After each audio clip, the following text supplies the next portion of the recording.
Good morning. It is 8:08 a.m.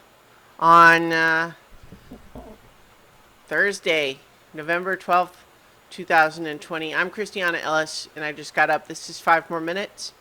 So I actually got up earlier, much earlier, too early. Rocket woke me up and around 4:30 and felt really insistent that he needed to go out, which I think in general I don't want to encourage that because it's important that he be able to hold it until I'm ready, which he can.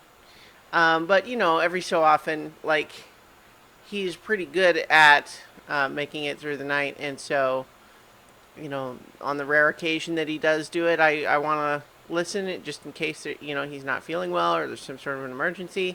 But I think in this case it wasn't any of those things. It was just that he woke up early and he was bored or something. So it's fine. It's all fine.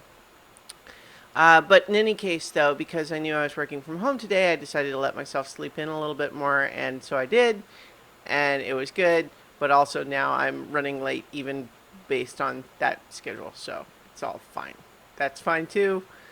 But I've got to get to work. But yeah, I am working from home today, just because some of the stuff that was originally scheduled that we were going to try to do today is just for a variety of complex reasons that aren't worth getting into. I can't do those things today. So instead, I'm going to work from home.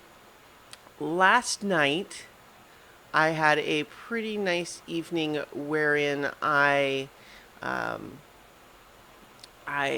ordered dinner. I got a Stromboli, primarily ordering a Stromboli because it reminds me of a funny Paul F. Tompkins stand-up comedy bit, which I'm not going to just repeat because, like, you should watch him do it. Yeah. But in any case, Stromboli is a fun word to say, and it's a funny bit, so you should check that out somewhere else. But I got a Stromboli and for dinner, and then I watched Master and Commander: The Far Side of the World because I was reminded of it in a couple of ways yesterday. There was a reference to it in a podcast I listened to, the campaign podcast. And then I also saw going around on Twitter yesterday, and I don't know what the original context came from, but it was the famous / infamous pun scene from that movie where they're discussing weevils, and it's a good bit.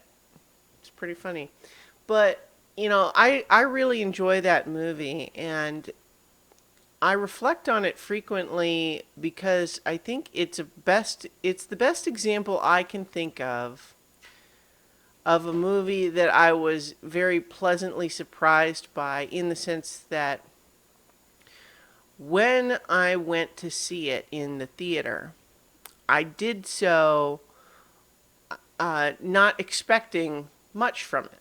I didn't know very much about it. I didn't feel very interested in it based on what commercials I had seen. And in fact, the only reason I went to see it at all is because even back then, Mike and I were doing Oscar marathons, and we weren't doing it as a podcast then, but we just did it for fun. And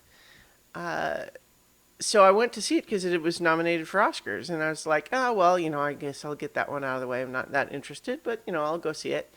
But then I just really, really loved it, and so it remains today one of the best examples I can think of a movie where I just really wasn't expecting anything from it, and then it just blew me away with how good it was.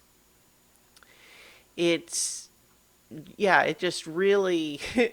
It's one of the things that I think is a sign of a good movie, or really any kind of good story, is not merely how well it tells its own self-contained story, but how well it makes you imagine other stories around it, right? There's so many characters on that, and they go through their particular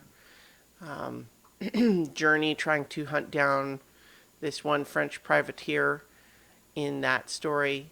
but everything is so richly developed that it's very easy to imagine, okay, well, then what happens next to all of these people?